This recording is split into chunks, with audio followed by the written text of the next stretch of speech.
Želim da kažem da mi verujemo u ogroman ekonomski napredak naše zemlje. Ovo će nama doneti svakako i najmanje 6 milijardi evra novih investicija. Ubedljivo najveće investicije koje smo ikada imali u našoj zemlji. Die Europäische Kommission und Serbien haben hier eben eine wichtige Übereinkunft unterzeichnet, die unsere Zusammenarbeit in der Rohstoffversorgung stärken wird. Wir wollen Elektromobilität. Wir wollen CO2-freie Mobilität. Und da wird die Elektromobilität eine zentrale Rolle spielen. Und wie jeder weiß, wird sie nur funktionieren mit Lithium, das wir einsetzen müssen, insbesondere wenn es um die Batterien geht.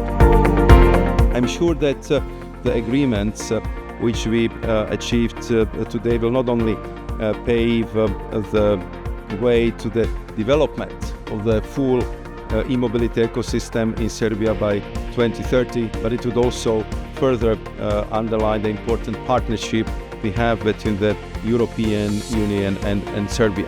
First, I would like to underline that this will open the door to the largest foreign direct investment in Serbia's history. Therefore, I'm talking about historic day for Serbia.